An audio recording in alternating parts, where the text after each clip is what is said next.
Now, all week long, I've been thinking about these letters I've been getting that I requested on the dating scene and why it was so hard for boys and girls to get together and get married and start families and find somebody to live their lives with.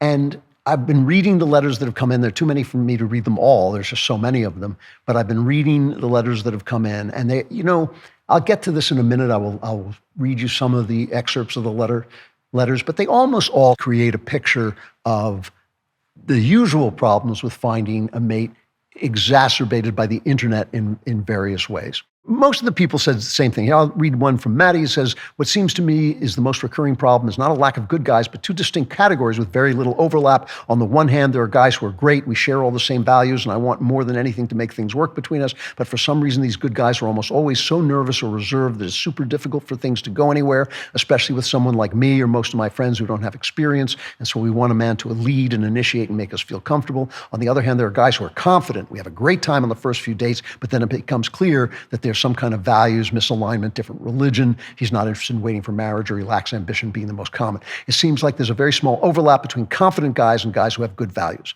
Very important point.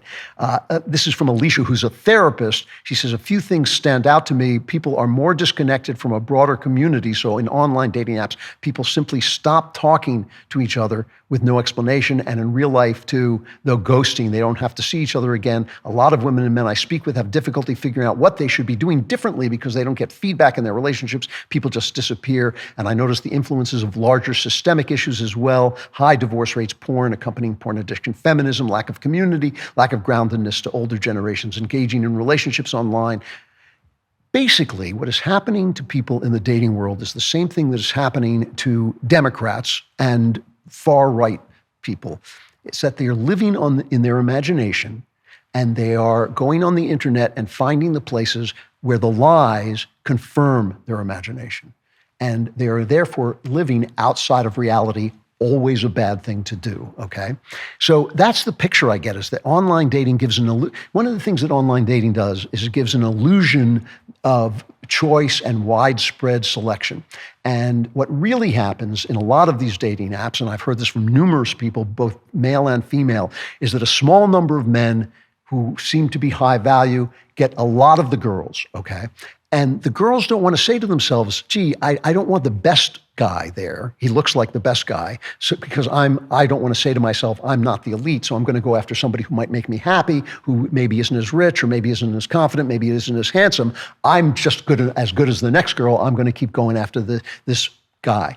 Now, the problem with this guy is he's confident, he's handsome, he makes a lot of money, but now he's getting all the girls. He's a player. He doesn't want to stop. And I've heard from guys, by the way, that this is a problem that they have that's making them miserable, but that's okay. They're still going to do it because the pleasure is, they keep saying to themselves, well, should I settle for this girl when there's so many other girls in line? And the girls are thinking, why is it that I keep going out with guys and they ghost me? Why am I not going out with other guys? And the problem with these other guys now is they've been eliminated from the competition, so they become schlubs. They don't work on themselves. They don't do the things that you need to do. So I started to think about this, all this stuff. And I understand that I'm way past the modern world and I'm much older than all these people. But I started to look back at my life, which was not, I wound up with the greatest wife on earth. So it's not entirely a failure. So I wanted to think, is there anything that I did that is relevant to this? And there are two things that I think are really important that I did that are relevant. I didn't let myself get sucked in to the arguments over the culture. Here's the thing.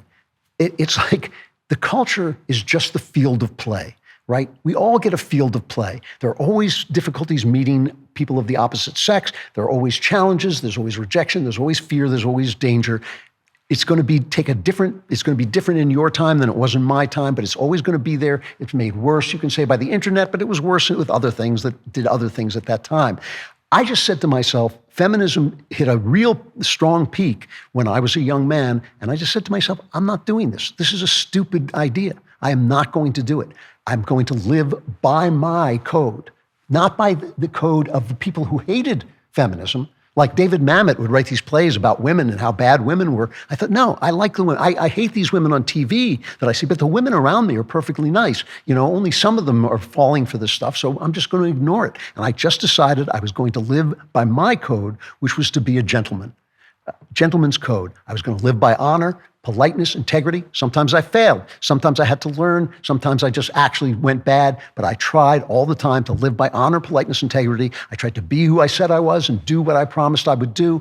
And basically, over time, I actually became that person, I think I can fairly say. And I stopped using words that people were using. I stopped telling women they were hot or a smoke show or whatever the terms were then. I started talking to women about being charming, being appealing, being lovely, being feminine, being sweet, because those are the things I wanted. And I found those women who would accept that as a compliment were the women that I wanted. I created my culture inside me, and I let that become the culture that attracted people to me when it did, who were more like me. I keep hearing people, this is the thing about all this, what bothers me about all the stuff that people say on the internet is even the stuff that's true is untrue, just like the true lies, right? They talk about men have to be strong, they have to be the leader, they have to be tough. Okay. But, if you get attacked by an army of ninjas, yeah, it's good to have a couple of moves that you can use so maybe you don't get killed. But most of the days, being kind and caring and, interested in people really is enough. Just fulfilling your responsibilities joyfully is huge, And a lot of the guys I heard from dealt with fear. They're afraid of being rejected, not knowing what to say, fear of not knowing how to meet people, fear of getting Me Too reactions, being called down to HR. And here's the thing, I will tell you, these are words that every man should hear, especially young men, okay? Everyone is afraid. Everyone is afraid. You just happen to be the person who's not going to let the fear stop you.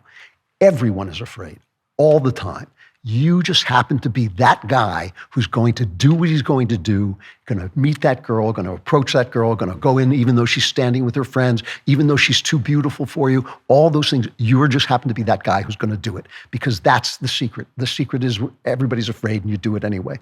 So that was the first thing. I decided that I was going to be who I was going to be, completely disregard. I could tell you hilarious stories about my complete disregard of the race questions, which were big then, and the feminist questions. I just ignored them all. I thought, this is who I'm going to be. And over time, that actually worked. And the second, and this came later, but it was one of the smartest decisions I ever made, and one of the it's stupid that I had to think of it. I stopped going out with women I didn't like just because I wanted to sleep with them. I stopped making excuses for women I didn't like just because they were hot. I stopped trying to get laid and started trying to meet women I liked as people who I was also attracted to. And it's a funny thing to say to guys, stop thinking about sex. You're going to think about sex. Stop thinking about getting laid. That's not what you're after. You're after a life. This is another huge lie. Wouldn't a throuple be nice? What about dressing up and beating each other with whips? This is not what you're looking for. You're looking to build a life with someone you like. Okay, and enjoy sleeping with, and think is pretty, and think is nice to be with. That's what you're looking for, You're going to be married. I've been with my wife 50 years. A million things happen to you: sickness and health, and winning the big things, and having big victories and big defeats, amazing adventures and amazing periods where you just don't know where you are. All those things are going to happen with you. You want to share those things with someone you like. How hard is that to figure out? All this stuff about men are like this and women are like this. It's all of this stuff. It's all bull. It's all ridiculous. You're looking for somebody you like. Men and women are people with gender differences, okay? And those gender differences are an absolute delight in people you like. And they're just a pain in the ass in people you don't like, okay? They're just traits in people you don't like. But if you find a girl you like, she will be girl enough for you. Society has all these problems. They're none of your business. When you're talking about this, they are none of your business. It's like listening, it's the state of play. It's like listening to a quarterback who says, well, I can't play in Arrowback Stadium, because it's too noisy.